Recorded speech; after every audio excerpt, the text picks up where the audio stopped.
Bagaimana hukum menagih utang, tapi kita tahu bahwa si pembayar utang membayar dengan uang haram, sementara kita dalam keadaan butuh darurat. Apakah kita berdosa dengan pembayaran utang tersebut karena dari hasil yang haram? Pertanyaan yang bagus ini. Kalau misalnya orang terlilit utang, orang itu terlilit utang, dia mau bayar sama kita, dia nggak ada uang. Ada orang lain memberikan kepada dia uang, tapi dari sumber haram. Contoh sumber haram dari bunga bank, riba. Ini sumber haram. Sumber haram ini ada dua macam. Ada sumber haram yang sifatnya kalau dikeluarkan oleh pemiliknya dia tidak pakai, seperti orang punya bunga bank, dikeluarin sama dia. Maka uang itu pindah kepada tangan yang lain, sudah tidak haram. Seperti misal diberikan kepada fakir miskin yang butuh sekali, rumahnya mau rubuh, dihitung sebagai fasilitas umum, ya. Karena uang yang tadinya riba itu sebenarnya waktu ditarik dia tidak pakai untuk diri sendiri, sudah menjadi hukum umum, kembali kepada hukum asal yang mengeluarkan tidak dapat pahala. Dan kalau dia pakai fasilitas umum bisa, seperti WC umum, rumah untuk orang-orang yang susah gitu kan. Atau ada orang terlilit utang betul-betul dia akan berbahaya kalau enggak, susah sekali hidup, memang tidak ada sumbernya. Ini pendapat ulama masih membolehkan. Tapi kalau sumber haram itu ya, bukan kayak riba tadi, misal dari hasil curian, korupsi, ini nggak boleh, mutlak tidak boleh. Satu-satunya pintu tadi yang dibolehkan adalah kalau uang itu adalah uang bunga bank, riba. Uang bunga bank ini fatwa ulama sekarang sudah mengeluarkan boleh untuk fasilitas umum, termasuk membantu orang yang terlilit utang besar yang dia sudah tidak mampu lagi lepas dari itu. Untuk lebih jelas antum bisa ketik di Google hukum menggunakan bunga bank. Nanti antum akan baca banyak fatwa ulama di situ, gitu kan? Maka akan sangat jelas di situ, agar jangan sampai nanti ada yang menganggap ini adalah pendapat saya pribadi. Maka bisa dilihat itu panjang lebar pendapat para ulama. Tentu saya tidak bisa bacakan semua, tapi seperti itulah gambarannya. Jadi dilihat nih. Kalau sumber yang tadi antum bilang orang itu bayar sumber haram adalah uang curian, uang korupsi, ya, hasil menipu orang, maka ini jangan diterima, nggak bisa. Walaupun antum dalam keadaan butuh, karena nggak boleh. Tapi kalau dari bunga bank orang lain bayar, emang dia mau keluarkan bunga banknya itu dia berikan, ini ada satu celah di sini yang memang dibolehkan karena orang itu kepepet. Masalah datang ke antum nanti itu sudah bukan haram buat antum lagi. Karena ini waktu dikeluarkan oleh orang itu sudah menjadi hukum umum, hukum awal, ya. Kata ulama hukum asal, tidak ada pemiliknya uang itu, tapi milik Allah Subhanahu wa taala. Allahu a'lam. Bagaimana cara tobat nasuha dari dosa dusta? Apakah harus mengakui kedustaan tersebut terhadap orang yang pernah kita dustai? Tentu saja kalau berhubungan dengan masalah haknya, ada hak yang kita ambil, seperti kita dustai dia sehingga kita mengambil hartanya, menyita barangnya, gitu kan, merusak nama baiknya, maka itu semua adalah harus diperbaikin. Nggak boleh, harus ngaku sama dia, saya pernah ngambil barang kamu, saya dusta waktu itu, ini saya kembalikan, maafin saya, sambil bertobat kepada Allah, gitu kan. Tapi kalau orang dusta, mungkin dia bercanda sama temannya, kan bercanda pun tidak boleh, ya, nggak boleh bercanda pun, nggak boleh dusta, ya. Nabi SAW melarang, tidak boleh bercanda, ya, walaupun dalam dusta, gitu kan. Karena kata Nabi SAW, saya pemimpin di awal istana surga bagi orang yang meninggalkan perdebatan walaupun dia benar. Kalau kita debat sama seseorang, jelas kita tahu orang ini sudah salah, kita sampaikan argumen dia tidak mau dengar, dia tinggalin. Orang yang tinggalin perdebatan di sini dapat istana di surga, di awal surga. Dan saya pemimpin, kata Nabi SAW, di tengah-tengah surga bagi orang yang meninggalkan dusta walaupun bercanda. Jadi nggak boleh bercanda nih. Dusta pun nggak boleh, misalnya lu bercanda saja gitu kan. Oh, semalam saya ke rumah kamu tuh, kamu nggak ada. Padahal sebenarnya kita nggak ke sana, dusta kan. Tapi tidak ada hubungannya sama materi yang diambil. Maka ini tidak perlu kita sampaikan kepada dia, karena nggak ada hak, tidak ada hak dia secara materi yang perlu dikembalikan. Kita beristighfar kepada Allah dan niat untuk meninggalkannya. Allahu a'lam. Jadi kembalikan seperti itu. Semoga Ustaz selalu diberi kesehatan dan keberkahan, selalu dilancarkan segala urusan. Sama-sama, jazakallah khair doanya. Ustaz, saya lagi galau, saya bekerja di Jakarta sedangkan keluarga saya, anak dan istri saya di kampung Jawa Tengah. Sebenarnya saya sudah punya keinginan untuk mudik ke Jawa karena istri dan anak saya di sana, menjaga bapak saya yang sudah tua. Hanya saja saya sudah terlanjur cinta dengan majelis ilmu sunnah yang ada di Jakarta, terutama majelis ta'lim Ustaz Khalid Basalamah. Di kampung saya susah sinyal, susah pula internet, jadi susah sekali dengar kajian Ustaz. Bagaimana solusinya Ustaz? Di sana juga jarang kajian sunnah. Kalau ada agenda Ustaz mengisi kajian di Wonogiri, kasih tahu saya ya Ustaz. Jadi sebelum antum pulang sekarang ke Wonogiri, saya sarankan pulang. Kalau istri anak di sana sudah pulang, nggak ada masalah gitu kan. Kecuali mereka masih bisa tahan, mereka masih sabar, nggak apa-apa. Antum sambil cari rezeki, ngisi ilmu di sini bagus. Anggap antum sedang menuntut ilmu lah. Cari rezekinya itu adalah nomor 2 gitu kan. Karena orang memang dianjurkan dalam agama pergi nuntut ilmu, dan penuntut ilmu ini tidak ada kewajiban cari nafkah sebenarnya bagi mereka. Gitu kan. Menuntut ilmu sama dengan orang berjihad.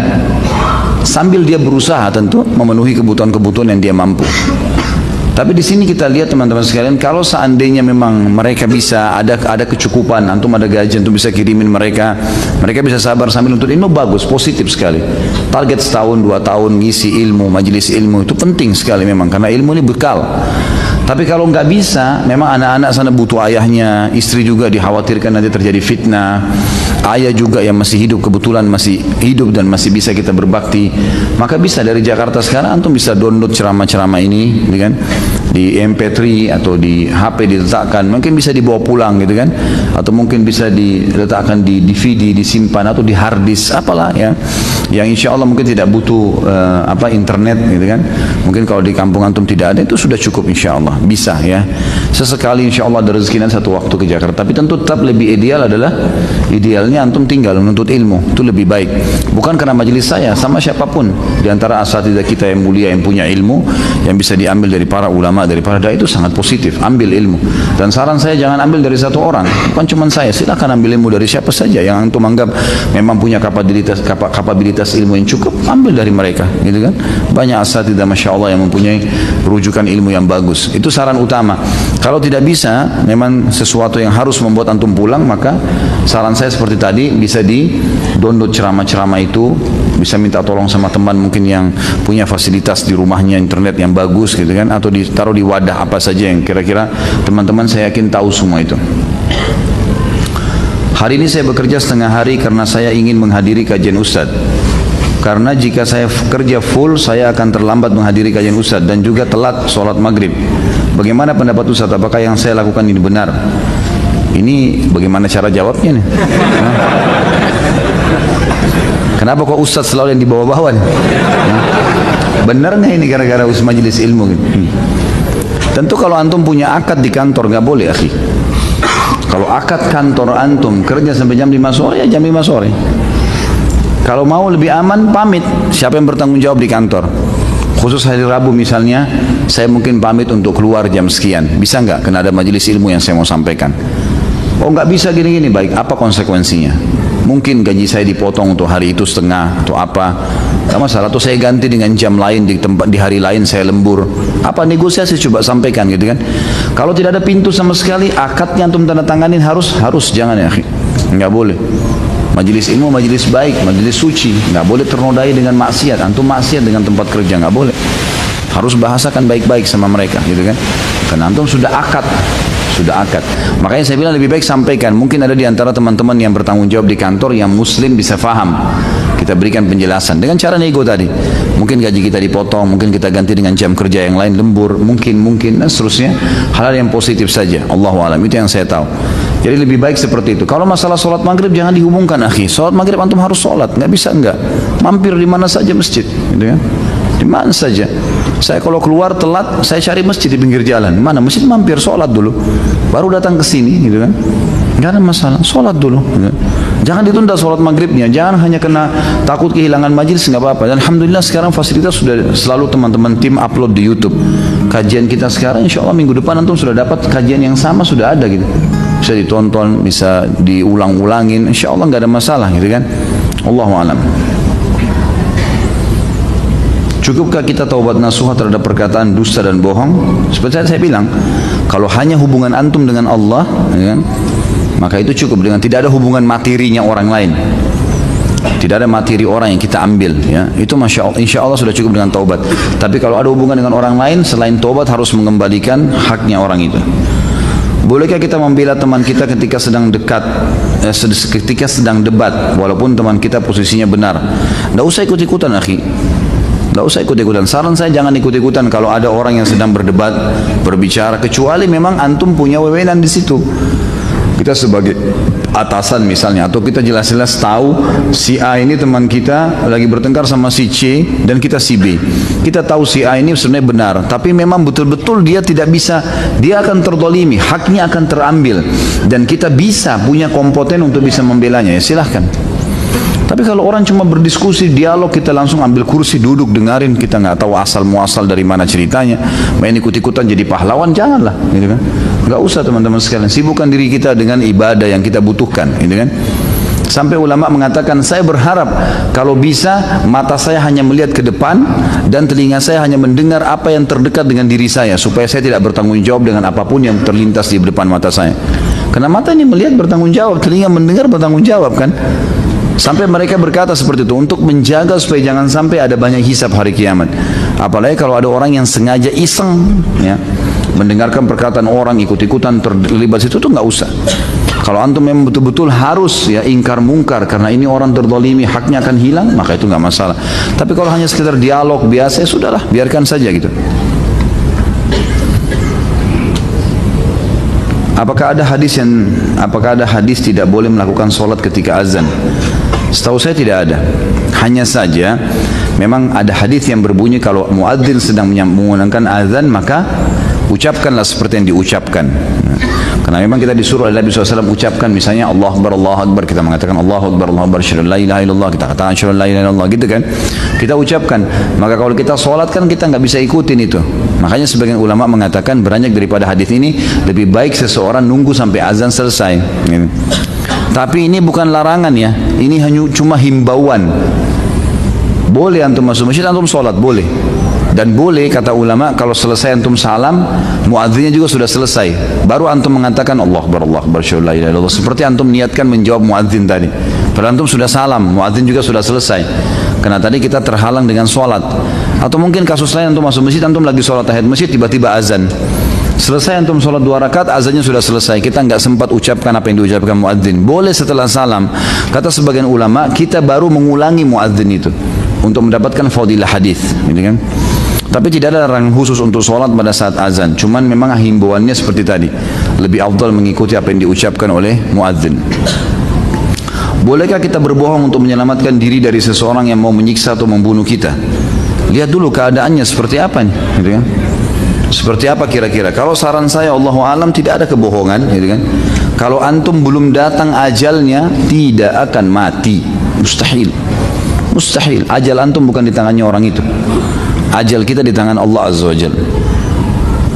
Seseorang kalau saatnya ajalnya datang, kata Nabi SAW, Allah akan buat dia punya hajat di tempat yang Allah akan cabut nyawanya, sehingga dia pergi ke sana, dia punya urusan lalu mati di sana. Itu pasti terjadi. Kalau saran saya, Allah alam, tidak usah dusta, gitu kan? Misal ada perampok, kemudian mau merampok kita berusaha membela diri tapi nggak bisa, ya, misal. Lalu kemudian dikatakan kamu punya harta, kamu punya sesuatu, iya. Kalau dia mau ambil ya sudah, gitu kan? Itu urusan dia dengan Allah Subhanahu Wa Taala. Tugas kita nanti ikhtiar. Kalau Allah masih menyelamatkan nyawa kita, kita ikhtiar, laporkan kepada pihak aparat, ditelusurin, dicari tahu dan seterusnya. Allahu a'lam, itu yang saya tahu. Tentu tidak bisa kita mengatakan boleh berdusta di sini karena saya tidak temukan dalilnya. Dan sebenarnya orang yang dalam kondisi seperti ini terdesak dan dia tahu dia sedang membela kehormatannya, keluarganya atau hartanya, ingat akhi, ini mati syahid, mati mulia itu. Bela, gitu kan? Bela diri semampunya. Kalau sampai ajal datang, alhamdulillah, itu masuk surga tanpa hisab loh itu. Gitu kan? Dan memang antum akan mati kalau ajalnya datang. Nah, itu satu kemuliaan. Bukan sengaja kita cari gara-gara tentunya, tapi ini kasusnya adalah kalau memang kita sedang terdesak dalam kondisi seperti ini. Ustaz, istri saya pernah berbohong dan bersumpah atas nama Allah beberapa kali. Sekarang saya haruskah saya percaya setiap perkataan istri saya dan harus berbuat apa yang harus saya perbuatkan terhadap istri saya? Tentu saja diajak bertaubat kepada Allah Subhanahu Wa Taala, dan istri ini harusnya takut kepada Allah. Untuk apa bohong dan sumpah dusta? Dari tadi kita bahas ini sebenarnya untuk meninggalkan sifat dusta itu. Tinggalkan teman-teman sekalian. Kalau pernah ada sifat kita di situ, istighfar kepada Allah. Mulai sekarang, mulai malam ini, ikrarkan kepada Allah, saya tidak mau lagi dusta. Udah jalan ke depannya. Tawakal Allah. Sisa umur kita isi dengan kejujuran. Apapun konsekuensinya. Biar nyawa antum harus hilang. Tidak apa-apa. Tapi kita berada di atas kebenaran. Dan ingat, ajal tidak akan datang kecuali memang sudah ditentukan oleh Allah. Bukan karena kasus ada orang gebukin kita, ada orang serang kita, atau ada orang fitnah. Bukan. Jadi coba jujurlah teman-teman sekalian. Ini istri seperti ini, ataupun kalau ada kasus suami juga sama. Jangan dusta akhi dan ukhti. Ucapkan apa adanya. Saya salah, maaf ya, bantu saya lagi mau tobat. Ya, ucapkan apa adanya. Insya Allah dengan kejujuran itu akan membuat orang lain, Allah akan lunakkan hatinya dia untuk bisa menerima keadaan kita. Nah, kita betul-betul mau perbaikin, dan kita harus berazam, bertekad. Dusta itu seperti orang, kata ulama, meletakkan duri-duri beracun di lidahnya sebenarnya. Dusta itu seperti orang meletakkan duri-duri beracun di lidahnya, yang bisa setiap dia ngomong melukai mulutnya sendiri. Karena setiap ucapan dusta itu sebenarnya dia sedang melukai dirinya. Ya, sekarang dia dusta nih, dia lukai dirinya sebenarnya, karena kalau kebongkar dia malu sama orang-orang ini kan. Dia sedang melukai dirinya, dia sedang meletakkan duri-duri beracun di lidahnya. Untuk apa? Lebih baik antum cabut tuh duri-duri, buang. Udah, apa adanya ngomong, gitu kan. Jadi tinggalin dusta, nggak boleh. Baik, posisi antum suami, bagaimana kalau istri seperti ini? Berikan peringatan tegas. Antum pemimpin. Dusta lagi, berarti tidak sama saya tinggalnya nih. Karena sulit orang tinggal satu rumah dengan perempuan, istri yang suka dusta. Apa yang mau dipercaya? Kan?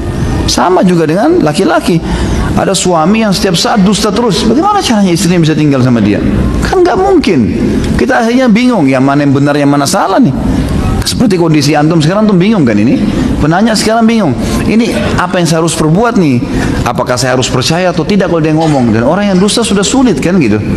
Sudah sulit. Ada kisah nyata terjadi. Seseorang suka bohong, bercanda, sambil bohongin teman-temannya.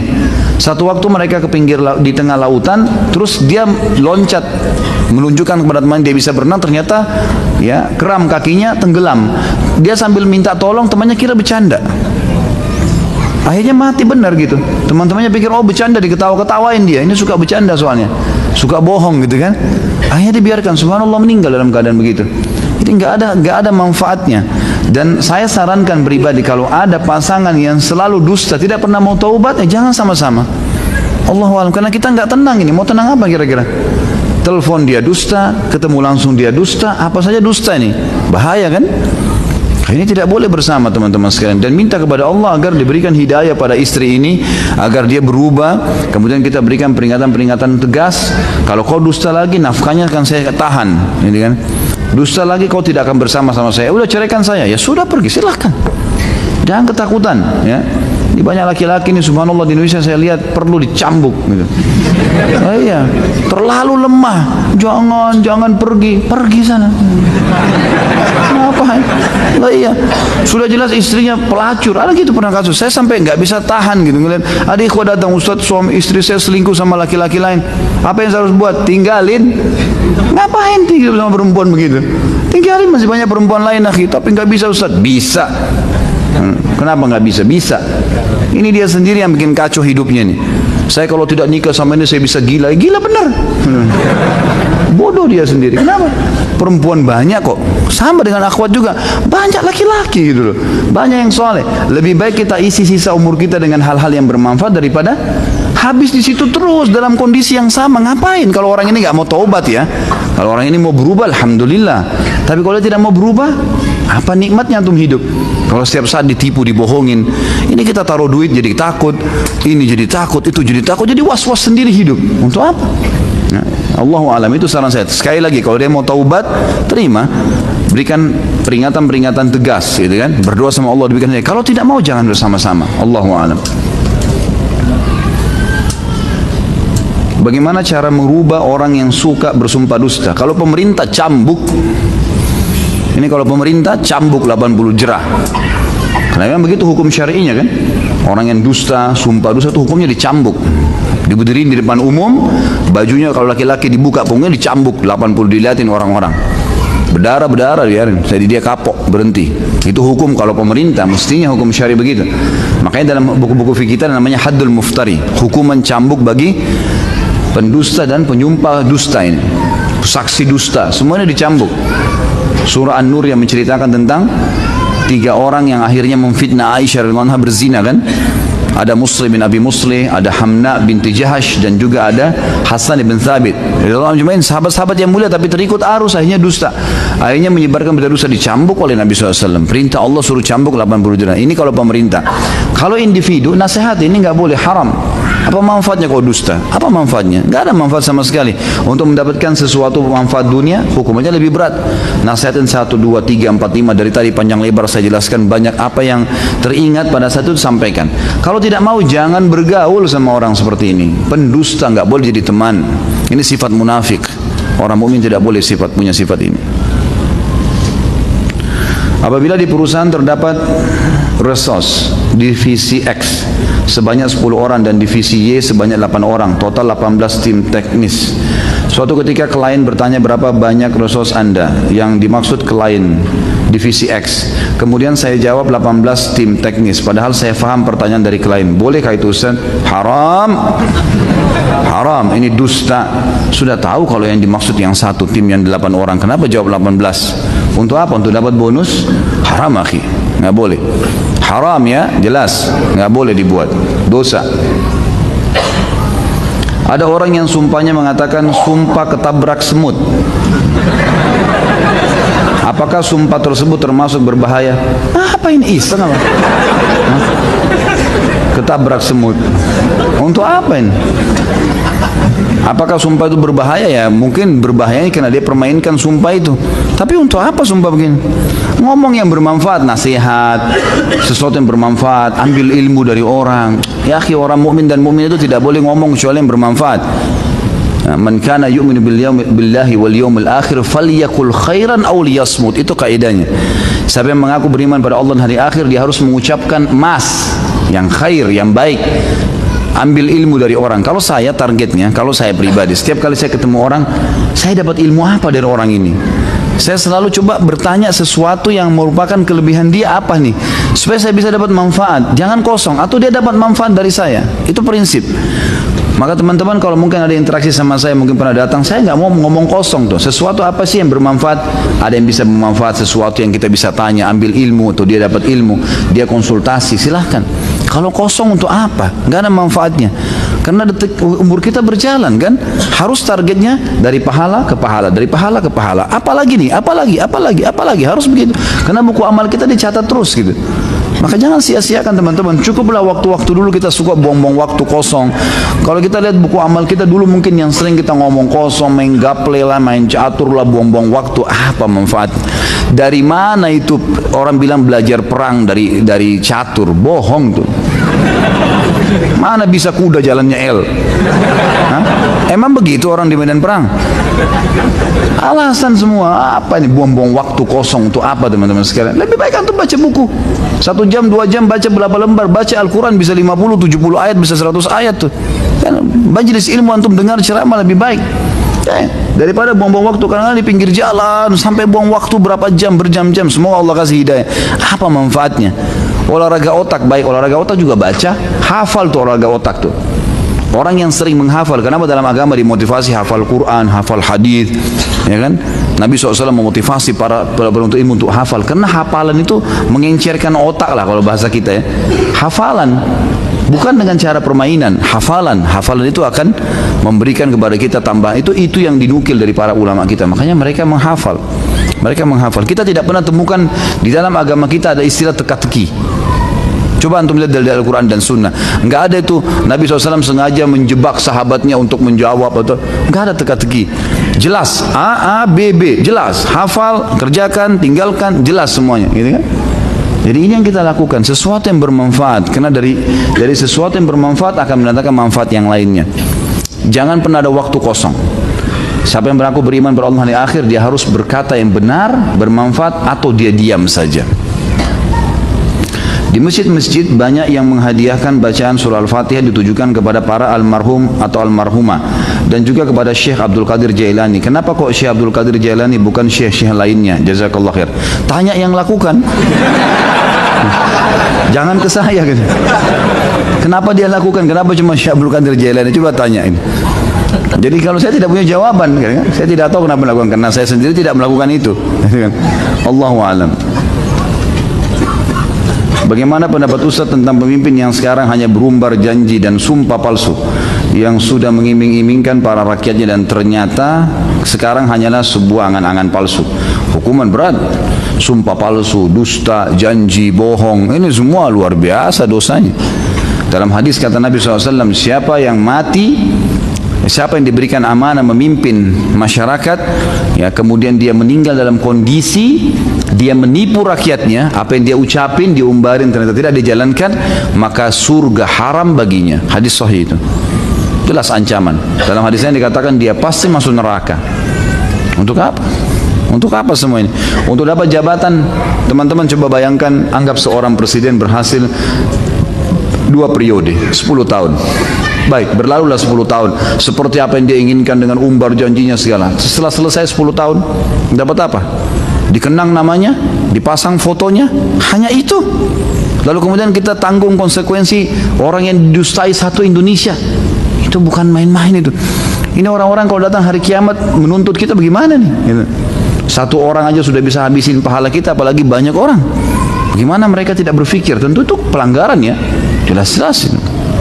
Dan ingat, mau dia pemimpin atau dia masyarakat biasa teman-teman, wallahi, saya bersumpah di masjid ini teman-teman, pasti konsekuensi hukumannya ada.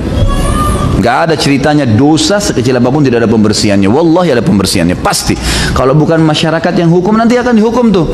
Nanti masalah sama istri, masalah sama anaknya, nanti ada penyakit, nanti ada macam-macam. Allah punya cara. Tidak usah khawatir, gitu kan? Fir'aun, apa yang tidak dimiliki oleh Fir'aun? Menguasai setengah dunia, fisiknya sempurna, ngaku Tuhan, warganya, masyarakatnya mengatakan iya. Apa yang kurang gitu? Tapi sekarang cuma apa dikenang? Oh dulu ada namanya Fir'aun. Kisah-kisah tempat tinggalnya ada ya, tapi apa yang didapatkan? Nol. Gak ada apa-apa. Sekarang malah diancam dengan hukuman. Allah SWT memastikan siksa kubur, siksa akhirat berat. Dan orang-orang ini akan mengatakan pada hari kiamat tidak punya apa-apa lagi. Hukuman makin berat karena makin berat ya, makin banyak perbuatan yang dilakukan dari kesalahan. Jika ada pemimpin yang ketika kampanye bersumpah dengan janji-janji, ketika menjabat tidak menepati janjinya, bagaimana sikap kita? Sedangkan kita tidak boleh melakukan demonstrasi untuk menuntut janji dari pemimpin ketika kampanye. Sabar, sabar saja. Waktu akan datang. Mau kemana dia? Muter-muter di bumi ini. Ujung-ujungnya mati, dihisab sama Allah. Mau kemana dia? Sabar. Kalau memang dia janjikan dia nipu, hukuman buat dia, gitu kan? Dan kita sedang terzalimi, kita punya hak untuk mendoakan, kita punya hak nanti akan mendapatkan pahalanya hari kiamat. Jawaban saya itu. Apakah orang yang masuk paling terakhir surga dan orang yang paling terakhir keluar dari api neraka? Orang tersebut dari golongan Nabi Muhammad SAW, sedangkan golongan yang pertama dihisab adalah umatnya Nabi Muhammad SAW.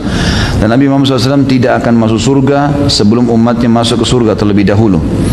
Tidak tahu apakah dia dari umat ini atau dari umat lain.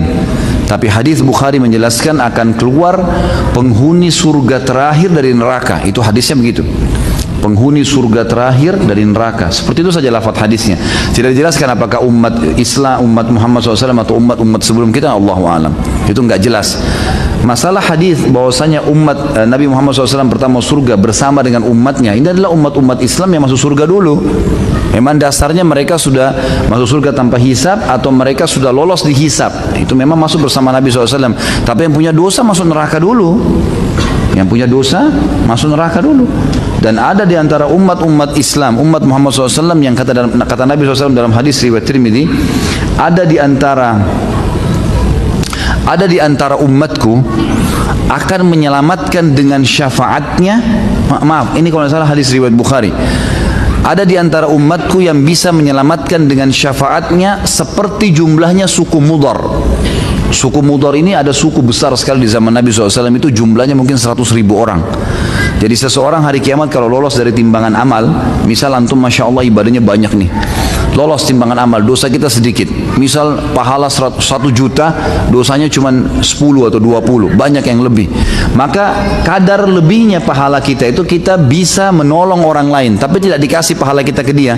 Allah dengan kemahamurahannya kadar lebih pahala kita bisa tolongin orang tua kita dan seterusnya. Nah ini kata Nabi SAW, ada di antara umatku nanti yang bisa menyelamatkan, ya bisa menyelamatkan seperti suku Mudar. Jadi 100.000 orang, satu suku semuanya. Karena banyaknya pahala dia, sedikitnya dosanya. Dan ada di antara umatku nanti di neraka akan dibesarkan tubuhnya sampai dia sendiri, poster tubuhnya itu terisi salah satu sudut neraka. Jadi saking besarnya dan disiksa. Artinya ada juga dari umat Muhammad SAW yang disiksa. Itu bukan mustahil. Artinya disiksa dulu, nanti kalau bersih dosanya baru masuk ke dalam surga gitu kan. Jadi antum jangan campur baurkan ya antara hadis Nabi Muhammad SAW masuk pertama kali surga bersama dengan umatnya. Umat yang masuk ini umat Islam yang memang lolos. Yang masuk neraka dulu disiksa dulu sampai bersih. Ini satu. Hadis yang tadi berhubungan dengan nanti orang yang terakhir keluar dari neraka ini tidak ada penjelasan apakah itu dari umat Muhammad SAW atau umat lain. Tapi yang jelas nanti akan keluar manusia terakhir dari neraka, penghuni surga terakhir dari neraka. Seperti itu hadisnya. Semoga Ustaz Halid beserta keluarga selalu diberi kesehatan dan selalu dalam lindungan Allah. Amin. Sama-sama. Jazakallah khair. Yang saya ingin tanyakan, bagaimana hukumnya jika saya menjual barang yang saya beli dengan harga yang lebih tinggi daripada harga beli saya? Kalau saya jual kali ya, lebih tinggi daripada harga saya beli. Misal saya beli TV dari teman seharga 500.000. Kemudian karena saya bosan saya jual ke orang lain dengan harga 650.000. Bolehkah saya melakukan tersebut? Harga jual di pasaran masih lebih tinggi dari harga jual tersebut. Boleh, boleh saja, nggak ada masalah. Jangankan antum sudah pakai, saya dagang, saya beli barang modalnya 10.000, boleh nggak saya jual 100.000? Boleh saja, nggak ada larangan, karena tidak ada penentuan persentase keuntungan, gitu kan? Cuman memang orang yang bijak adalah orang yang melihat pasaran. Mungkin ada saatnya di mana antum beli barang, stok gudang orang banyak, dia kasih diskon. Harga pasar 100.000, kita dikasih harga 50.000. Kita masih bisa jual 70.000, kita masih bisa 80.000, gitu kan, masih ada untung. Kita masih bisa jual 60.000, nggak ada masalah. Atau kita mau jual 100.000 karena pas lagi ada diskonnya besar, nggak ada masalah, nggak ada larangan semua itu. Allahu a'lam. Bagaimana hukumnya jika sedang melakukan negosiasi dengan vendor, kita punya anggaran X rupiah, tapi kita punya target untuk tidak dihabiskan anggaran tersebut sehingga kita menekan harga hingga di bawah anggaran tersebut. Apakah termasuk dusta? Dosa itu akhi yang antum tahu dalam diri antum berkecamuk. Subhanallah, orang kalau mau buat dosa itu dia tahu dalam jiwanya ada sesuatu gejolak, ada masalah. Kata Nabi SAW dalam hadis sahih riwayat Imam Ahmad, dosa itu yang bergejolak dalam hatimu walaupun kau sudah tanyakan pada siapapun hukumnya. Kita lebih tahu. Sekarang antum tujuannya menawarkan kepada vendor dengan anggaran tertentu. Padahal antum sudah niat dari awal, memang niatnya memang bukan begitu anggarannya. Memang mungkin mau diambil keuntungan atau mau diapa, dan antum tahu diri antum sedang ada rekayasa informasi di situ. Dusta, dusta akhi. Hati-hati antara antum dengan Allah Subhanahu wa taala nih. Saya cuma bisa jawab sesuai dengan pertanyaan, tapi antum lebih tahu keadaannya. Seperti kasus kemarin ada seorang akhwat bertanya pada saya di ta'lim, Ustaz hukumnya suami saya begini, begitu, begini, begini. Pertanyaannya jelas seakan-akan dia terzalimi. Saya jawab apa adanya. Suaminya telepon saya, Ustaz afwan, ada beberapa waktu istri saya bertanya di pengajian katanya begini-begini. Lalu saya tunggu di sini saya, karena itu versi dia. Sebenarnya Ustaz begini kejadiannya diceritakan. Maka saya dengar dari dua pihak. Baru kemudian saya luruskan pada saat itu. Dan harus kita berlaku adil. Saya jawab apa adanya, karena tadinya istrinya saya berikan jawaban karena dia seakan-akan memutar pertanyaan untuk membenarkan perbuatannya. Menurut suaminya itu perbuatannya salah semua dan ada bukti-buktinya dan seterusnya. Berarti kan memang ini kembali kepada antum nih. Makanya Nabi SAW mengatakan dalam hadis riwayat Muslim, siapapun yang aku hakimi sesuatu yang dia tahu dia menzalimi saudaranya, maka jangan diambil.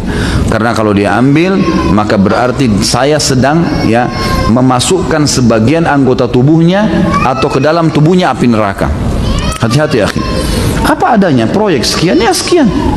Memang jelas ada keuntungan, ya ada keuntungan, gitu kan? Tidak ada masalah, tapi jangan direkayasa keadaan tersebut. Kalau misalnya kita menawarkan produk, hampir sama pertanyaan sebelumnya, saya punya proyek, kira-kira saya tahu modal saya 300 juta, saya menulis dengan keuntungan yang saya harapkan 100 juta, baik 400 juta masuk, silakan. pertimbangan negosiasi sekian, masih ada 70 juta. Baiklah, saya ambil proyek tersebut. Halal aja. Tapi saya tidak mengerti sekarang yang dimaksudkan dalam pertanyaan seperti apa. Apakah nanti misalnya kita presentasikan kepada atasan atau kepada vendor, ini loh, saya sekian, saya akan lakukan begini, begini, begini. Tapi kita tahu sebenarnya angka-angka ini adalah ada rekayasanya. Hanya untuk ada kepentingan pribadi yang akan kita dapatkan di situ. Maka ini tidak benar semuanya. Termasuk dalam seperti ini juga teman-teman sekalian adalah menulis anggaran dengan angka tertentu, ternyata kemudian pada saat kita kerjakan proyek kita kurangin kualitasnya misalnya, atau kita kurangin supaya kita dapat keuntungan lebih. Ini semua tetap tidak boleh. Antara antum dengan Allah, antum lebih tahu. Hati-hati. Allah Subhanahu wa taala dalam ayat dikatakan innallaha la yakhfa 'alaihi syai'un fil ardi wala fis sama'. Allah itu tidak tersembunyi apapun baginya di langit dan di bumi. Jangan main-main dengan Allah Subhanahu wa taala, berbahaya.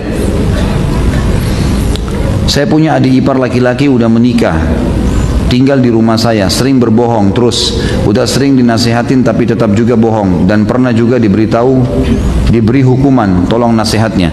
Saran saya jangan tinggal serumah. Kalau pembohong jangan tinggalkan di rumah. Minta baik-baik, kalau kamu tetap bohong, kamu jangan di rumah sini. Sampaikan apa adanya, itu bukan aib, bukan aib. Apalagi memang dalam masalah rumah tangga teman-teman tidak boleh orang serumah, dianjurkan ya. Dianjurkan, usahakan tidak serumah, kecuali memang dalam kondisi kita lagi tidak punya kemampuan, keluarga kita atau mungkin orang tua atau mertua kita lagi sendirian dan seterusnya, itu lain hukumnya. Allahu a'lam. Baik, ini mungkin yang terakhir teman-teman, saya nggak bisa jawab semua ya, karena masih ada beberapa kegiatan yang lain. Apabila ada di dalam hubungan suami istri ada perbedaan pendapat tentang menjalankan ibadah, bagaimana sikap seorang istri? Contoh, suami menjalankan maulid Nabi, atau suami suka meminta tawassul kepada orang mati di kuburan, atau mengadakan tahlilan. Nasihatin saja. Ibu tugasnya cuma nasihatin. Tetap dia lakukan, ya sudah. Yang penting ibu tidak dipaksain gitu kan. Kita nasihatin, sampaikan sambil doakan, insya Allah nggak ada masalah. Allahu a'lam, itu yang saya ketahui. Setelah saya dengar kajian Ustaz, saya teringat dulu saya pernah mengambil hak orang lain, tapi kejadian itu umur saya sekitar 8 tahun, belum balik. Apakah saya tetap wajib mengembalikan karena orang tersebut saya tidak tahu di mana? Tentu saja kalau ingat, usahakan kembalikan. Kalau ingat, walaupun waktu itu Anda belum balik ya. Itu untuk betul-betul menjaga muruah kepada Allah SWT. Karena Allah membuat kita ingat, berarti ada sesuatu yang harus dibersihkan di situ. Walaupun kita belum balik ya. Coba ingat, kalau tidak tahu kira-kira kadarnya berapa, disedekahkan. Kira-kira. Sekarang sudah ingat, oh mungkin kayaknya kadarnya dulu itu 10.000 rupiah, 100.000 rupiah. Baik, kita keluarin, sedekahkan atas nama orang itu untuk membersihkan diri kita. Kalau Anda mendapatkan hasil jual beli mobil milik orang tua, boleh tidak setengah uangnya saya pakai untuk umroh dan setengah lagi saya pakai buat DP mobil lagi dengan persetujuan orang tua? Kalau pemilik uang setuju nggak masalah, orang tua atau orang lain. Ada teman kita investasi dengan kita 100 juta, lalu kemudian untung 20 juta misalnya. Lalu kemudian kita ingin umrah, minta izin sama dia pemilik uang, ini 20 juta, tadinya kita bagi 10-10 nih, 50-50% keuntungan. Tapi saya pengen umrah, bisa nggak saya pakai dulu? Tapi itu utang. Oke, kalau dia izinkan silahkan, nggak ada masalah. Sama halnya juga kalau digunakan untuk bisnis yang lain, buka cabang atau apa saja, beli produk-produk yang baru ya, untuk inovasi baru. Maka itu semua selama pemilik modal mengizinkan, tidak ada masalah. Bahkan kalau pemilik modal memberikan, menghalalkan, itu semua adalah halal. Ada sebuah lembaga di sana memberikan info ke orang-orang untuk membantu memberikan pinjaman kepada orang yang sedang membutuhkan pinjaman. Lembaganya memberikan fasilitas kepada peminjam untuk menginfokan kebutuhan dia kepada orang-orang melalui website. Jadi seperti diiklankan sehingga bisa dengan mudah mendapatkan pinjaman. Income dari lembaga tersebut adalah infak operasional 0 sampai 25% diberikan kepada si pemberi pinjaman. Dan sifatnya apa ini? Baiklah. Misal si A sama dengan peminjam dan si B pemberi pinjaman. Si A diiklankan oleh lembaga bahwa sedang membutuhkan dana sebesar 10 juta untuk modal dengan batas pengembalian disepakati. Kemudian si B bersedia membantu melalui lembaga dengan memberikan pinjaman 10 juta dan infak ke lembaga misal 10% dari 10 juta. Jadi bisa milih infaknya berapa. Si A akan mengembalikan uang kepada si B sebesar 10 juta. Apakah ada celah riba dan kezaliman? Bagaimana hukum infak yang diterima lembaga? Riba nggak boleh. Apa haknya lembaga itu ngambil? Selama utang tidak boleh, nggak bisa. Antum mau membantu, saya sudah pernah bilang, ada dua investasi. Ada investasi akhirat. Utang dan gadai tidak boleh bertambah. Tidak bisa. Mau dinamakan itu sedekah, infak kah, 2% kah, 1% kah, 0, sekian persen. Tidak boleh. Tidak bisa. Karena utang tidak boleh berbunga, antum pun tidak boleh mengambil untung dari situ. Sama saja, kan gitu. Jadi nggak bisa. Allahu a'lam, ini yang saya tahu. Lebih baik dihindari. Kalau memang antum mau buka lembaga, hutangkan orang, jangan ambil keuntungan dari situ. Jangan ambil keuntungan. Memang iklanin si A butuh uang, lalu si B didapatkan ternyata bisa membantu, ya sudah antara mereka silahkan berjalan. Kita bantu lillahi ta'ala. Kalau ada di antara mereka yang memberikan, dia sendiri yang mau, itu lain, itu halal. Tapi kalau kita mengatakan ya ini ada infaknya ya, tapi terserah bebas berapa, sama aja. Tetap masuk dalam mengambil bunga atau ada nilai dari utang, tidak boleh. Utang tidak boleh bertambah, teman-teman sekalian. Itu hukum syar'inya. Bagaimana bila ada orang berhutang kepada orang lain melalui perantara saya dan tidak dibayar sampai sekarang? Apakah saya turut berdosa? Apakah saya harus menggantinya? Tergantung kesepakatan awal. Kalau antum menjadi penjamin, ini orang si A pinjamin aja, antum bilang sama si B, ini si A pinjamin aja, saya yang tanggung, saya penjaminnya. Oh itu wajib, nggak bisa. Kita jamin. Tapi ini loh teman saya butuh uang, ini loh teman saya mau menikah. Tapi silakan ya, ditanya semuanya, saya tidak bertanggung jawab. Mau dipinjamin silakan, mau dinikahkan silakan, tapi saya tidak bertanggung jawab. Saya cuma memenuhi niat dia yang baik, itu yang paling aman. Jadi jangan bilang saya jamin, nggak boleh. Mengatakan jamin ini berarti masuk dalam syarat yang wajib dipenuhi. Antum jadi penjamin, antum harus menjamin itu. Menjamin berarti kalau dia hilang, dia lari, maka dia harus digantikan. Itu konsekuensinya. Makanya jangan jamin. Jangan jamin sama sekali, bantu saja. Ingat, masuk dalam masalah utang tadi, masuk juga dalam masalah menikah. Banyak orang begitu, dia bantu temannya menikah. Lalu dia bilang, saya jamin kok teman saya baik begini. Jangan, walaupun antum tahu dia. Kalau ditanya, baik nggak orangnya? Setahu saya baik, tapi dia mau menikah loh ya sama adik kamu, tanyain baik-baik. Jangan bebankan saya. Saya cuma bantu karena dia niat baik, tapi saya tidak bertanggung jawab. Silakan tanyain, begitu saja. Jadi jelas kita lepas dari hukum syar'i. Dulu waktu SMP saya pernah menipu es kelapa. Saya tidak bayar ketika ramai. Saya bilang uang saya 10.000, jadi saya dapat es kelapa dan kembalian haram itu, Ustaz.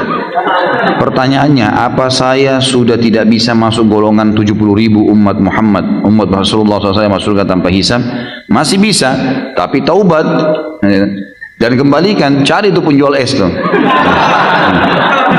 Coba suruh bandel dulu. Hah? Ini iseng bener. Ambil es kelapanya orang nggak bayar. Baiklah, mungkin belum tahu. Jadi sekarang datang ke sekolah itu, kalau masih ingat sekolahnya. Biasanya tuh subhanallah penjual-penjual di kantin di sekolah itu masih ada. Saya dulu sampai kalau tidak salah kuliah ya, sudah selesai kuliah malah. Saya datang ke SD saya di Makassar masih ada tuh guru yang pernah ngajar saya. Gitu kan. Masih ada tuh penjual-penjual gitu kan, masih ada, subhanallah. Jadi memang masih ada, coba tanya. Kalau ada kembalikan, maaf ya dulu saya tidak mengerti hukum agama, tapi saya pernah begini, kembalikan uang 10.000 rupiah. Sama tadi hukumnya, kalau tidak ketemu, sedekahin. Taubat, sedekahkan, maka insya Allah akan masuk 70.000 itu. Dalam perkara kezaliman mengambil harta orang lain secara paksa, apakah dalam hal ini termasuk mengambil harta orang kafir? Semisal yang paling umum dilakukan adalah mendownload aplikasi bajakan, mendownload e-book, buku-buku agama dan lain-lain. Apakah ini termasuk kezaliman? Jawabannya iya. Orang kafir pun tidak boleh dizalimi, orang kafir pun tidak boleh ditipu, orang kafir pun tidak boleh dibohongin, tidak bisa. Kalau seorang muslim melakukan itu dan dia tidak sempat bertaubat, maka Allah subhanahu wa ta'ala akan menghukum dia sesuai dengan kadar yang diambil dari orang itu. Walaupun orang kafir tidak bermanfaat buat dia hari kiamat, dia tetap masuk neraka. Tapi orang muslim yang buat kezaliman kepada orang kafir tetap akan dihukum oleh Allah sesuai dengan kadar dosanya itu. Misal dia mencuri 100 juta, ya sudah Allah hukum 100 juta itu. Seperti dia sedang melakukan pelanggaran kepada Allah, karena orang kafir itu tidak bermanfaat bagi dia kalaupun dia kasih pahala, gitu kan. Seperti itu memahaminya. Jadi tetap tidak boleh, saudaraku. Apa yang haram bagi seorang muslim diharamkan juga bagi non muslim. Cuma orang muslim lebih dimuliakan. Kayak ada orang muslim butuh bantuan sama satu orang kafir butuh bantuan, antum dahulukan orang muslim, gitu kan. Tapi bolehkah bantu orang kafir? Boleh. Sangat boleh. Saya pernah jelaskan kan hadis Bukhari, Nabi SAW pernah bersedekah beberapa belas ekor kambing kepada orang musyrik dari belakang gunung Uhud, gitu kan? Tidak ada masalah. Pernah Nabi SAW, bahkan di Mekah banyak orang-orang yang pada saat pembebasan kota Mekah yang belum mengucapkan syahadat waktu itu ya, tapi mereka baru mau menyatakan masuk Islam. Oleh Nabi SAW dikasih, kembalikan harta-harta mereka, menandakan boleh bersedekah dengan orang kafir. Dan tidak boleh teman-teman sekalian. Ini masalah bajakan, ini tinggalkan. Dan antum begini, kalau tidak bisa, belum bisa ya sudah, jangan paksain, jalan sesuai dengan yang bisa saja. Untuk apa antum mencari pendapatan halal ke depannya tapi dari sesuatu yang haram awalnya?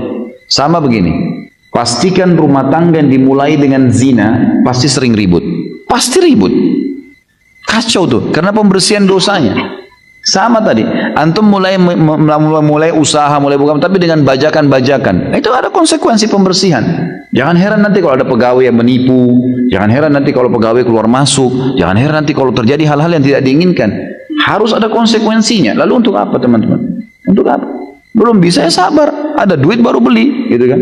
Atau buat proposal, tawarkan kepada investor-investor, banyak jalan. Berdoa kepada Allah lagi sujud, gitu kan? Minta kepada Allah, meeting sama Allah tuh malam hari. Sepertiga malam Allah turun ke langit bumi, minta sama Allah, ya Allah, ya Allah, ya Allah, saya pengen, saya ingin, saya begini, mudahkan, bisa. Langsung bertemu dengan Allah SWT, setiap malam Allah datang. Kenapa nggak lakukan, gitu kan? Jadi tinggalkan teman-teman sekalian, sesuatu yang antum tidak suka buat diri antum, jangan lakukan pada orang lain.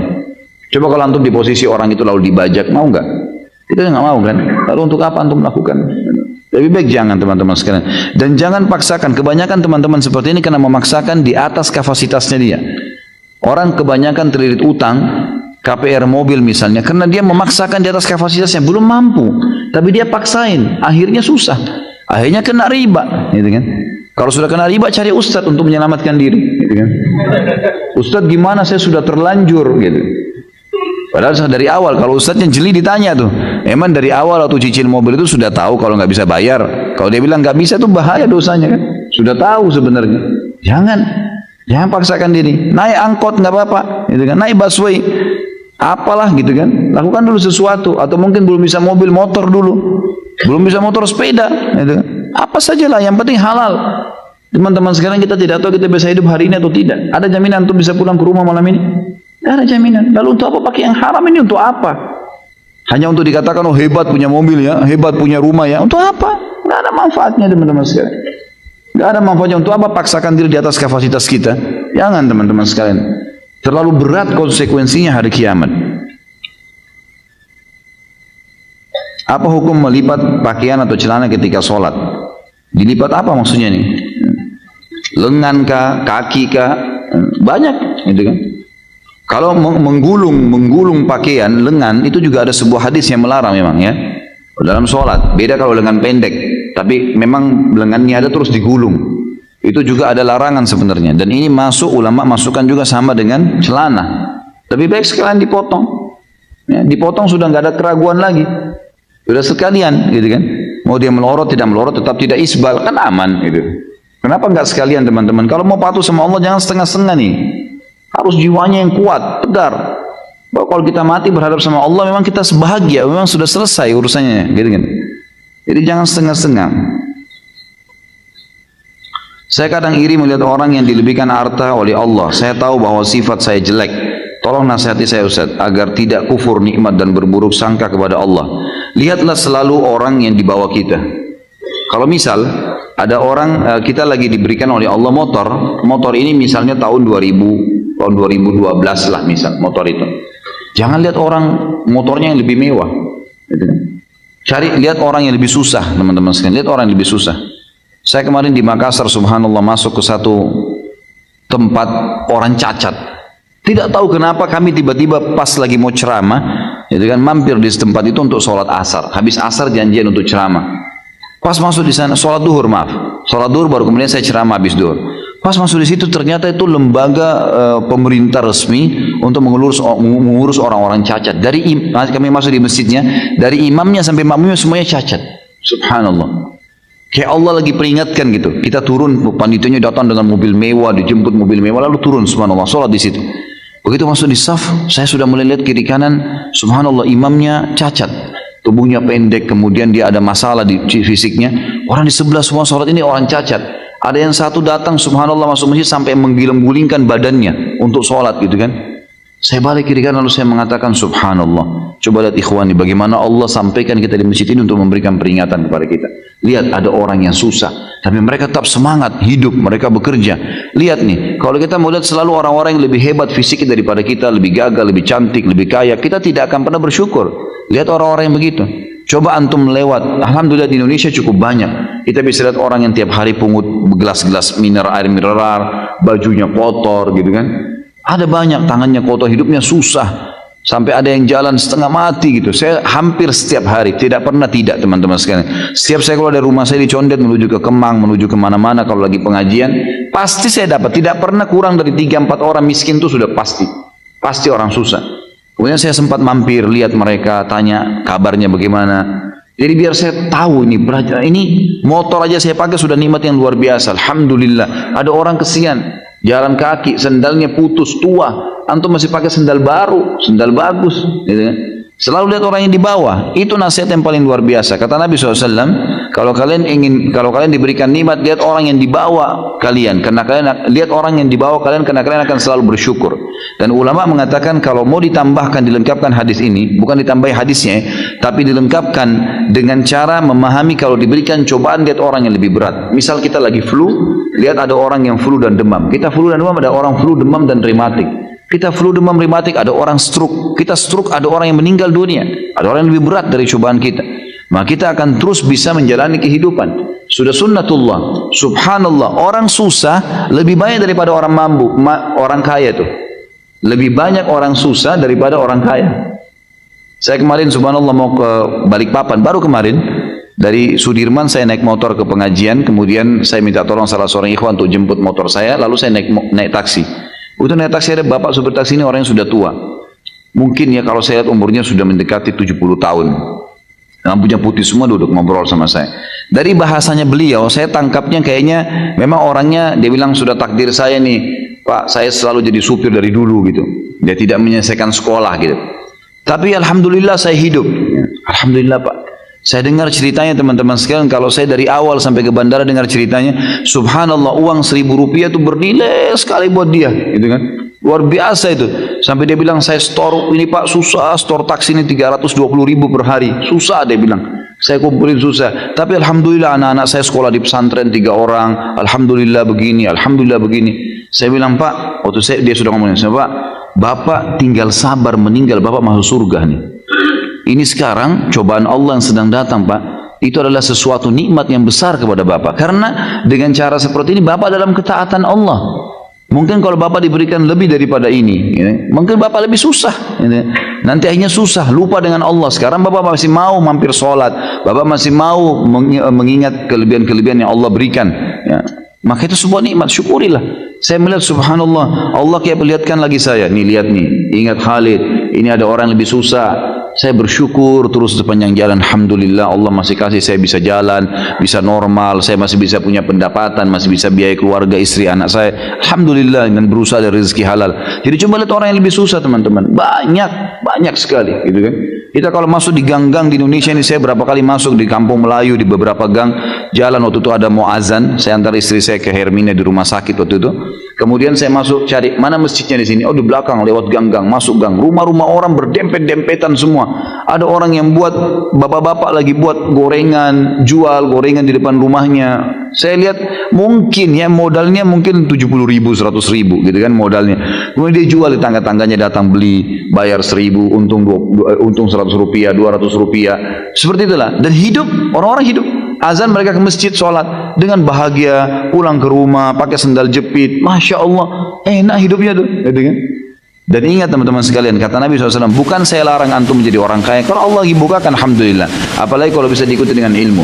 Tapi kata Nabi SAW, mayoritas penghuni surga adalah orang-orang miskin, memang orang susah. Jadi kalau antum lagi dicoba dengan Allah Subhanahu Wa Taala, maka nikmatin cobaan itu, karena itu sebenarnya sesuatu yang terbaik buat kita. Dan ada beberapa poin-poin yang sudah saya sampaikan, tentunya bisa dihubungkan dengan apa yang saya sampaikan sekarang ini.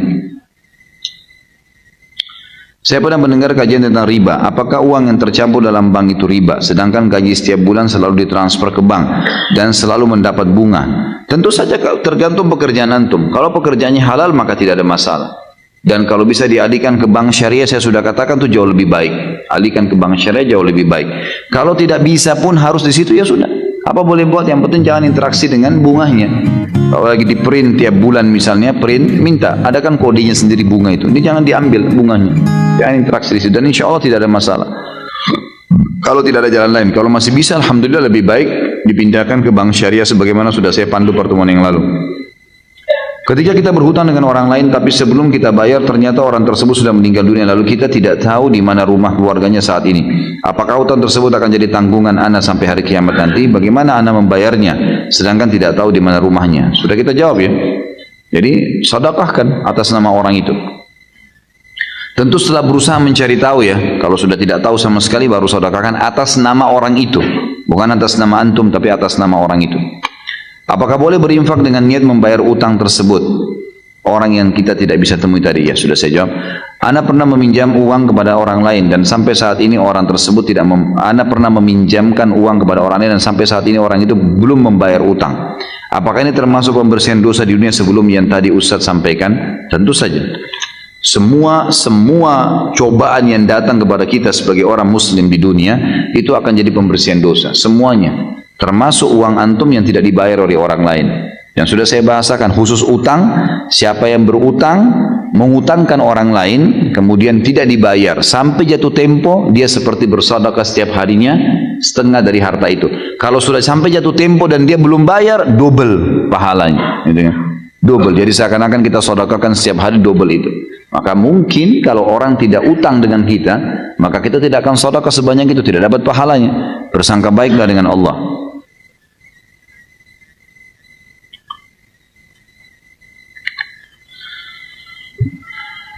Istri dan kedua anak saya suka mendengar ceramah Ustaz dari YouTube. Dan saya ikhtiar setiap Rabu datang ke Blok M Square untuk mengaji langsung dengan Ustaz. Pada kesempatan ini saya ingin bertanya terkait investasi yang saya sisihkan untuk alokasi pendidikan kedua anak saya di masa datang. Saat ini anak saya yang pertama berusia 9 tahun kelas 3 SD dan yang kedua berusia 6 tahun TKB. Pada tahun 2013 saya mengikuti instansi asuransi ya. Baik, nggak usah disebutin nama asuransinya ya. Dalam program syariah, premi yang dibayarkan per tahun 6 juta. Sudah 3 kali saya store sehingga total 18 juta rupiah. Akan tetapi di tahun pertama ada biaya apa ini? Baik, sebesar 75% dan hanya 25% dijadikan sebagai investasi sehingga ketika pembayaran premi pertama 6 juta sejumlah 4,5 juta menjadi biaya, hanya 1,5 juta yang jadi investasi. Di tahun kedua dan seterusnya 100% menjadi investasi. Singkat cerita, dari 18 juta yang sudah di store hanya tinggal 10 juta dana yang tersedia sekarang. Dan itu pun kalau sekarang dananya saya tarik, ada biaya pembatalan polis sebesar 70%. Sehingga hanya akan ada sebesar 3 juta rupiah. Kalau asuransi syariah ini saya tutup sekarang. Jadi ini asuransi syariah ya. Pertanyaan, bolehkah saya lanjutkan pembayaran premi ini 5 kali lagi sampai tahun 2020 agar tidak terkena biaya pembatalan polis?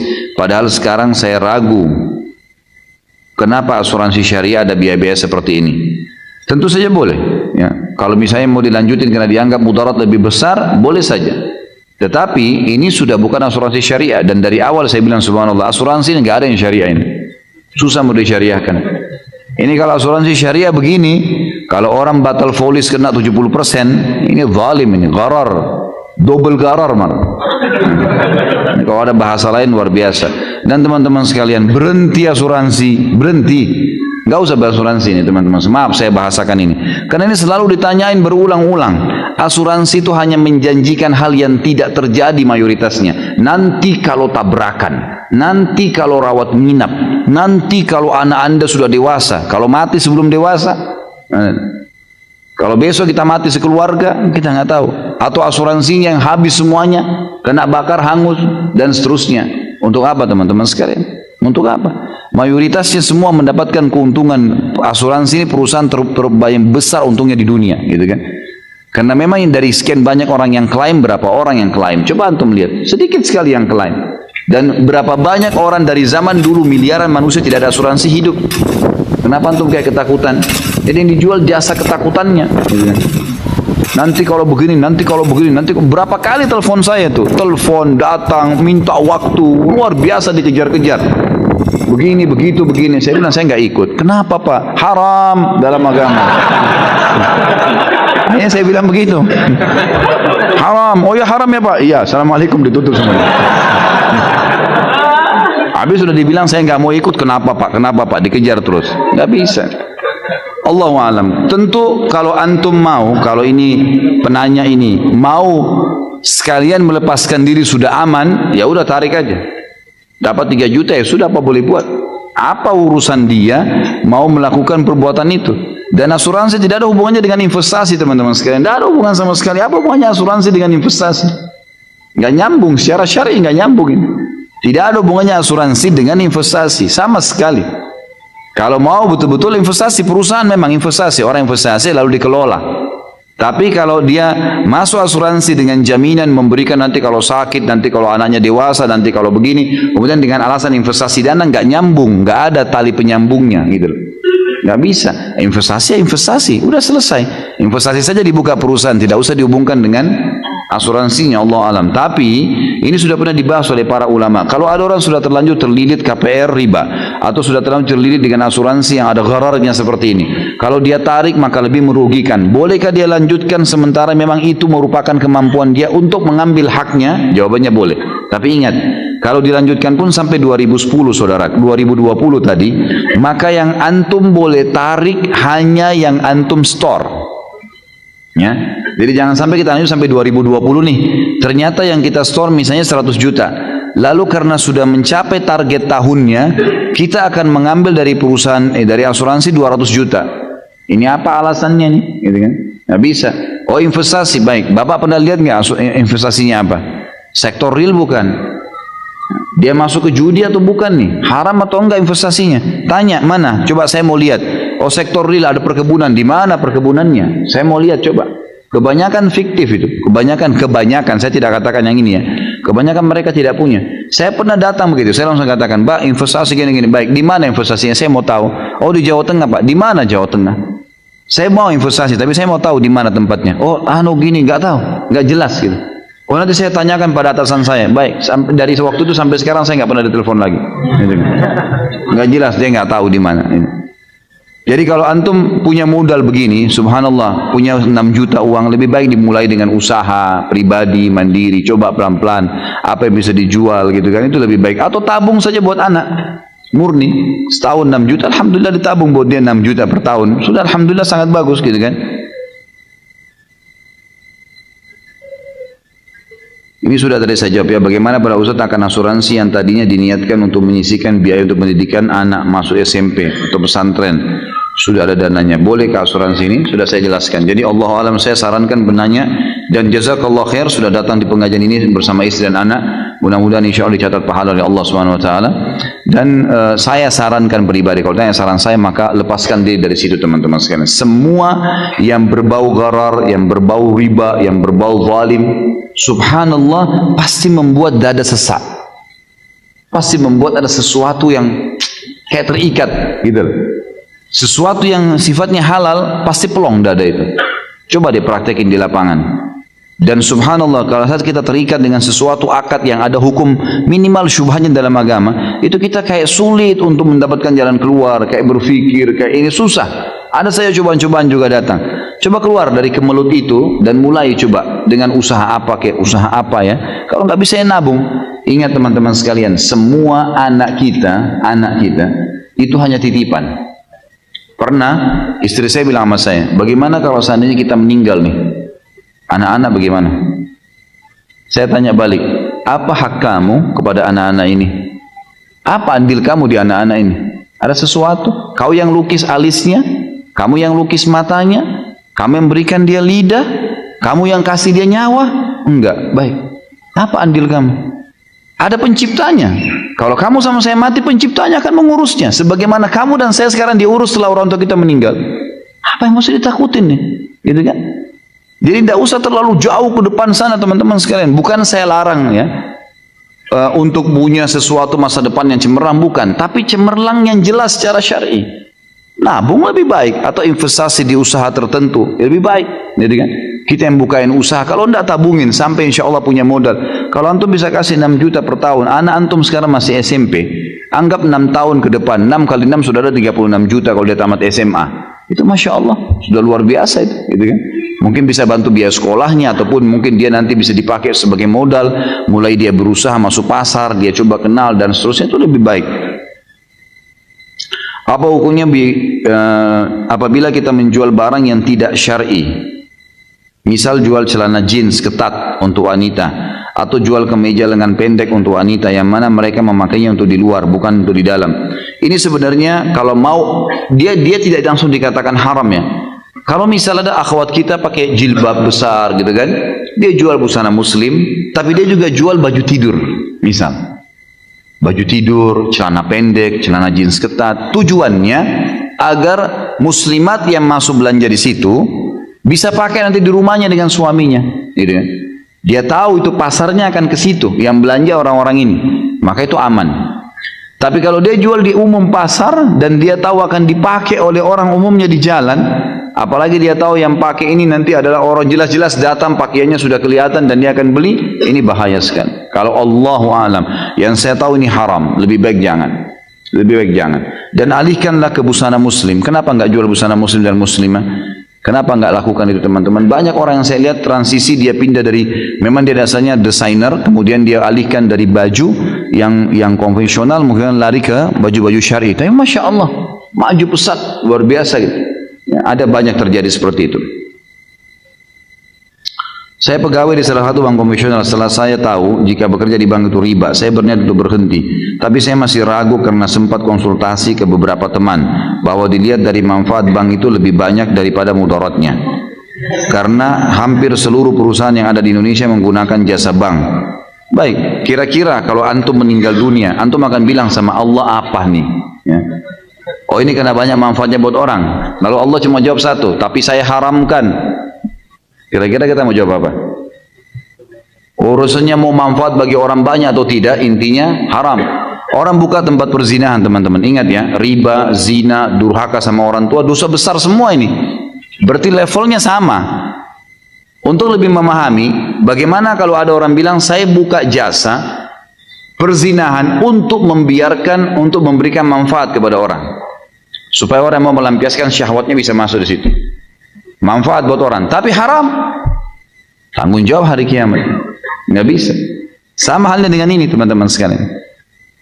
Jangan pernah takut untuk meninggalkan sesuatu yang haram. Dan kalau teman-teman seperti ini, sudah sering saya jawab. Kalau antum sedang ada perasaan takut mau meninggalkan karena ini haram, datang ke seorang ustadz, saya mau tinggalkan nih, tapi saya nggak tahu nih, saya nggak tahu harus bagaimana nanti nama baik saya sudah terlanjur punya kerjaan, teman-teman saya, keluarga saya, kemudian saya juga sudah punya pendapatan, dan seterusnya lah, fasilitas kendaraan dan macam-macam. Kalau saya tinggalkan, maka martabat saya, nama saya, makanan saya, semuanya terganggu nih.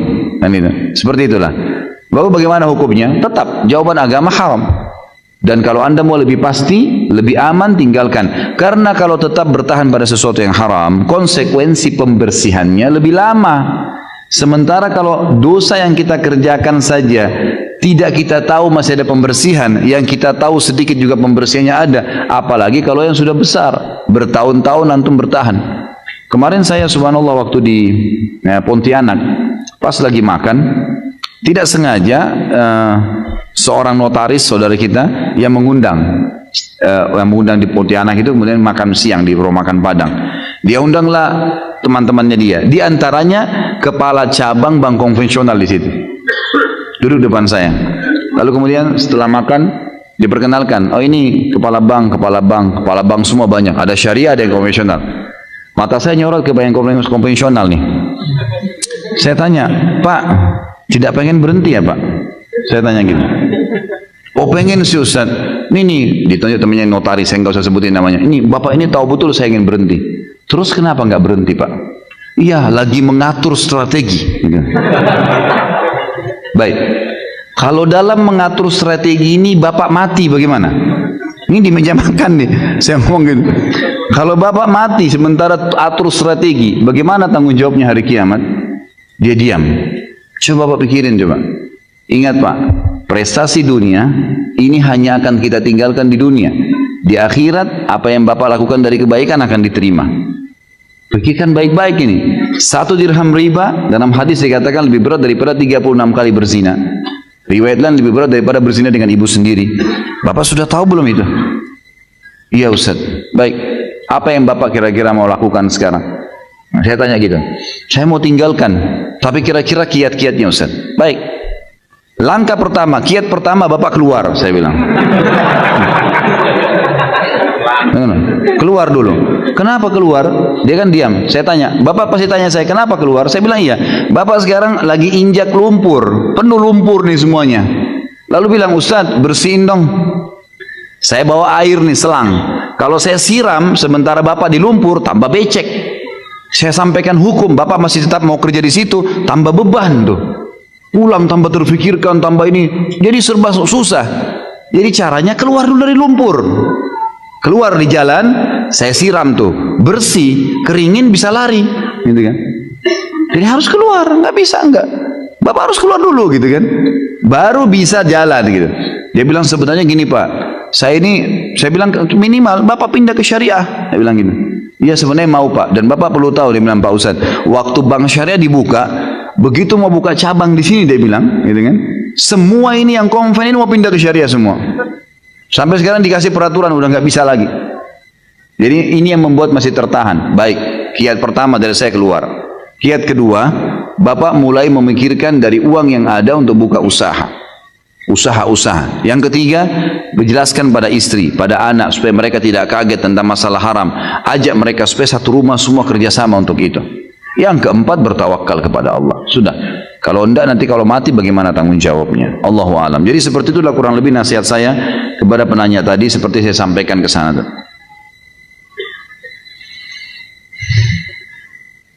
Hukum kerja di perusahaan rokok. Siapa yang jawab nih? Haram.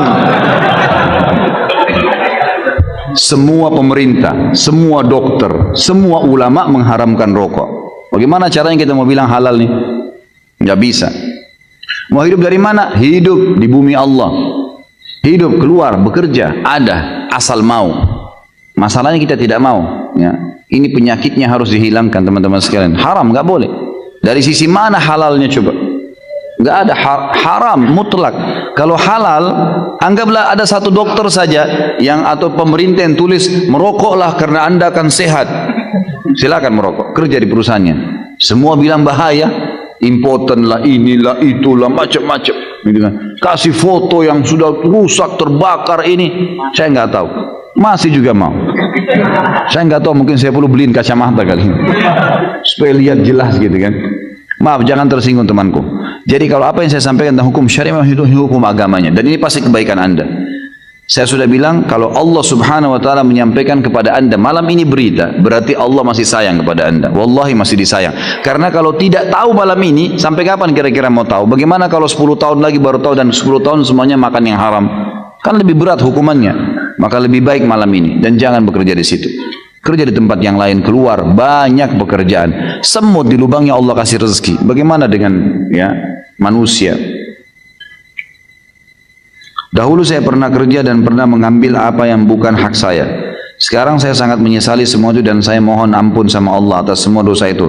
Ada keinginan untuk menemui orang yang saya zalimi dan berterus terang tentang dosa-dosa saya itu. Tapi saya nggak ada keberanian untuk melakukan semua itu. Apa saya harus jujur sama orang itu supaya dosa saya diampuni? Dari tergantung ya. Kalau materi yang antum ambil kayak benda ya, HP, mobil, apalah benda-benda uang, maka itu wajib dikembalikan. Wajib dikembalikan. Dan ini kata para ulama boleh disampaikan maaf tanpa menyebutkannya, tapi dikembalikan haknya. Tentu ini agak sulit. Lebih aman kalau bisa bahasakan maaf ya. Saya apa adanya. Saya betul-betul baru tahu agama dan ini saya dulu berbuat salah. Saya mengaku salah karena saya pernah mengambil barang kamu yang ini dan saya kembalikan. Barang itu bahkan sudah saya jual, kurang lebih nilainya sekian. Masih ingat dulu ada benda kamu hilang ini? Itu saya yang ambil. Dan ini haknya, silakan saya berikan. Itu jauh lebih aman. Clear pada saat itu sama dia, clear sama Allah. Kalau mau lebih aman, gitu kan? Langsung selesai. Meninggal semenit kemudian masuk surga insya Allah. Gitu kan?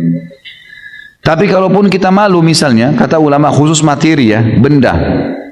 Maka yang harus kita lakukan adalah kita mengembalikan dengan cara tertentu. Seperti misalnya memposkan barang itu, gitu kan? Sambil juga kita menyampaikan maaf dengan cara tertentu yang memang secara umum, maaf ya kalau saya punya salah selama ini. Lalu kita mengembalikan barang itu walaupun dia tidak tahu. Yang penting sudah sampai ke dia.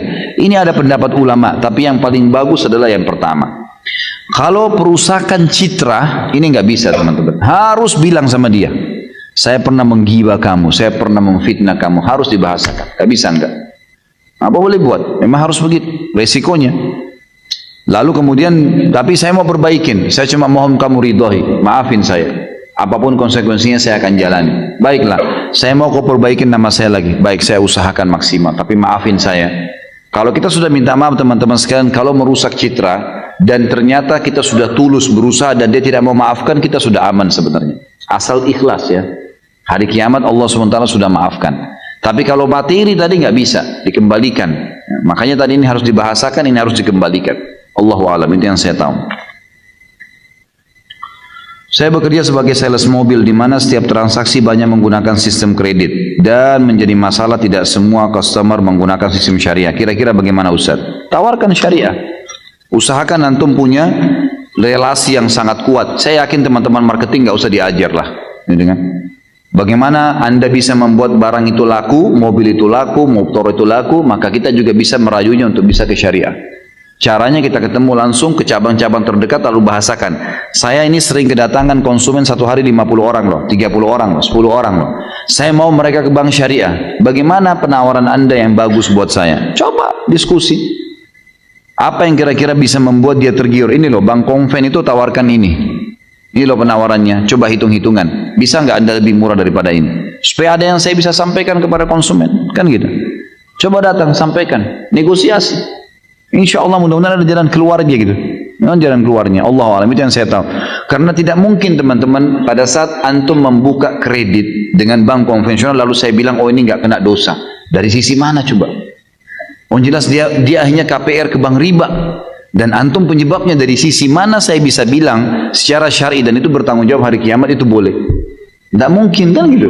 Pastilah tidak boleh. Solusinya adalah tawarkan ke bank syariah dengan cara tadi. Contoh, teman-teman marketing sangat tahu masalah ini.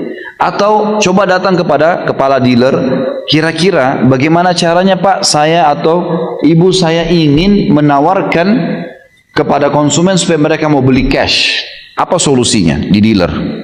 Bisa nggak bayar cicilan 6 kali, 12 kali di sini di dealer? Mungkin ada yang menggiurkan sehingga kita tidak usah lagi berhubungan dengan bank misalnya. Apalah, coba sistem apa kira-kira yang bisa? Karena kita harus dapat celah syar'i. Kalau nggak bisa. Celah syar'i diantaranya itu mereka cicil sama dealer, atau kita giurkan dengan diskon yang besar, atau kalau dia beli cash, ya, kemudian dia dikasih motor kah, dikasih apalah yang menggiurkan daripada diskon kasih benda mungkin bisa lebih menarik. Misal contoh, semua hal-hal yang dibolehkan secara syar'i. Nah itu yang dilakukan. Selain daripada ini, Allahu a'lam, saya tidak tahu teman-teman sekalian. Subhanakallahumma bihamdika asyhadu an la ilaha illa anta astaghfiruka wa atubu ilaik. Wassalamualaikum warahmatullahi wabarakatuh.